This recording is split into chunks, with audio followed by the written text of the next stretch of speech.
안녕하십니까, 정인태입니다. 종교의 탈을 쓴 범죄단체 조직죄 제보 010-8726-8859입니다. 네, 여러분들이 제보를 해주시고요. 종교범죄대책협의회에서는 이 종교범죄 문제를 아주 심각하게 생각하고 있습니다.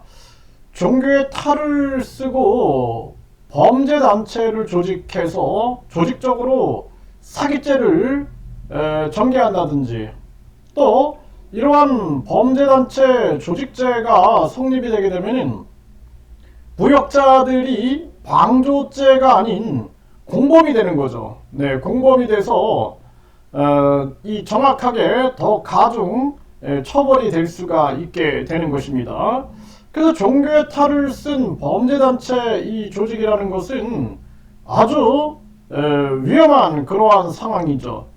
네, 이 나무 위키에 보면은 범죄단체 조직죄라는 것이 나오는데, 이 범죄를 목적으로 하여 단체 또는 집단을 조직한다라는 거예요.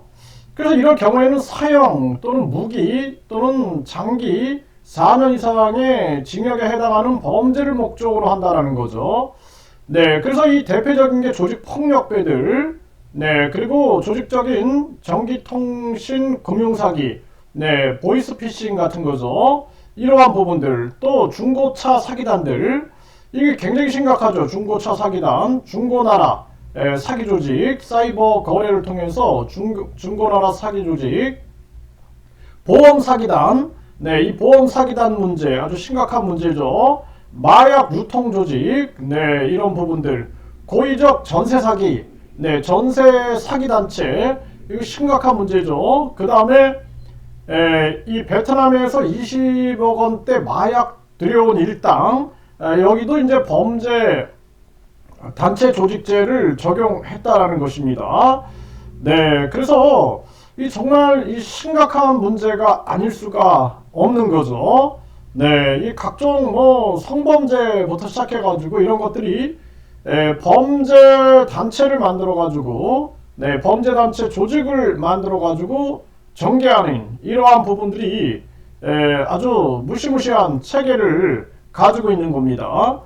그래서 이런 범죄를 보면은 아주 통솔 체계가 잘 형성이 되어 있죠. 특히나 이제 종교 같은 경우는 교주의 명령에 완전히 통솔되는 그러한 상황이 되기 때문에 이 종교 범죄 같은 경우에는 사실 사람의 정신을 세뇌시키고 세뇌와 공포로 심리적 지배를 하기 때문에 이는 아주 더 크게 처벌받아야 된다, 이렇게 생각을 하게 됩니다. 이 과거에는 병역 또는 납세의 의무를 거부할 목적으로 단체를 조직하거나 이에 가입한 자도 시민 불복종 운동 같은 경우에도 이러한 징역 10년 이하의 징역 1,500만 원 이하의 벌금에 처한다고 규정을 했다라는 거예요. 근데 이 조항이 삭제됐다라는 것입니다.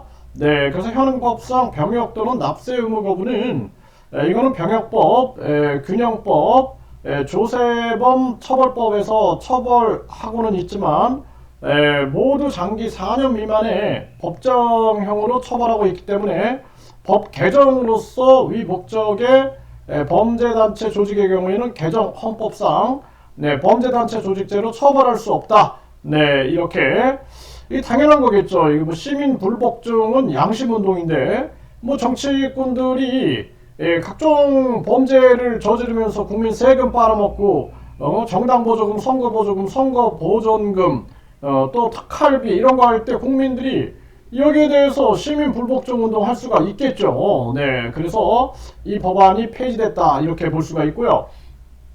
네, 그래서 지금 한국 사회 이 조직폭력 문제, 보이스피싱 문제, 중고차 사기, 중고나라 사기, 보험 사기, 마약 유통, 그리고 전세 사기, 이러한 것들 아주 심각한 문제다. 그래서 범죄단체 조직, 네, 그래서 이 반사회적인 종교들이 보면은 이자들이 결국에는 종교의 탈을 쓰고 있는데, 종교의 탈을 써서 종교라는 것은 이웃 사랑 실천, 네, 이웃에 대한 사랑, 그리고 가정과 이웃이 따뜻해지게 만드는 게 그게 종교의 목적이죠. 내 이웃을 내 몸과 같이 사랑하고 사랑과 자비를 실천하는 게 그게 종교의 목적인데, 종교의 탈을 딱 쓰고 나서 범죄단체를 사실상 범죄단체로 활동하게 되는 거죠. 사기 방조, 종교 사기를 쳐대는 거죠. 돈이 목적인 거죠. 그래서 뭐 천국 파리를 한다든지 이런 문제들, 그리고 뭐 제사함 파리를 한다든지 이런 것들은 우리가 심각하게 범죄단체 조직죄에 준하여 따져봐야 할 문제다. 저는 그렇게 보고 있고요.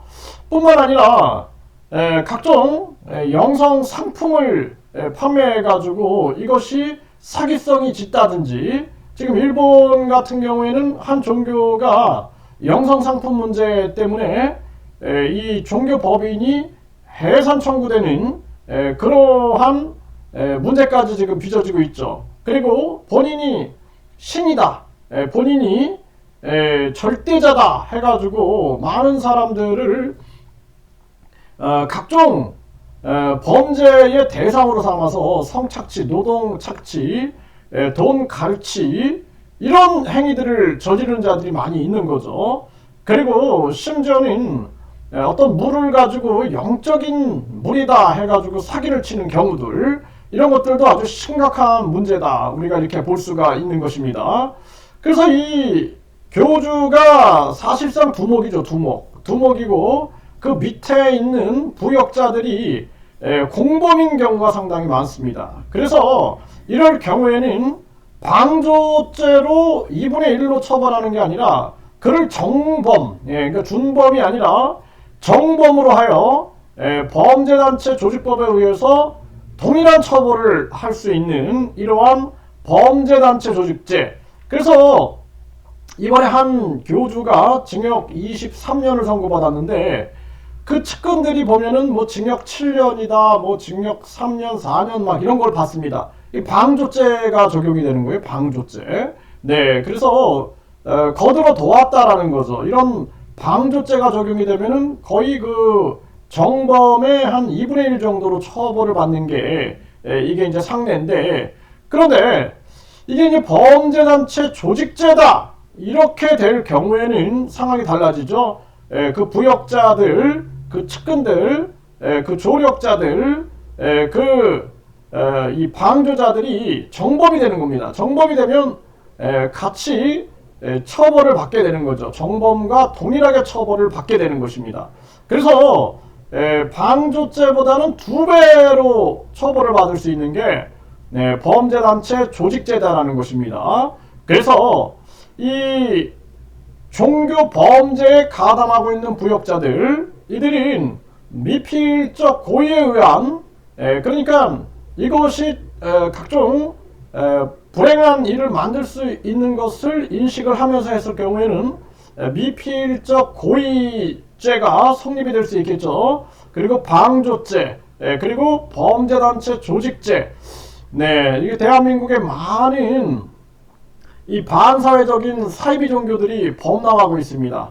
그래서 이 반사회적인 사이비 종교의 범죄단체 조직, 이 조직적으로 범죄를 저지른다. 바람잡이들이 움직이고 그 부역자들이 함께 움직여서 범죄단체가 조직됐다, 이렇게 여러분들이 의혹이 가는 그러한 종교단체들이 있으면 여러분들이 제보를 해주시길 바라겠습니다. 그래서 종교범죄대책협의회, 그리고 각종 언론들, 또 정부와 연계해가지고 이런 문제들을 반드시 뿌리 뽑아야 된다. 그리고 저희들 같은 경우에도 지금 정의 탐사, 진실 탐사, 이런 신문사를, 언론사를 준비하고 있습니다. 그래서 언론사가 출범이 되면은 저희들도 철저하게 이러한 범죄단체 조직, 범죄단체 조직죄에 해당하는 종교의 탈을 쓴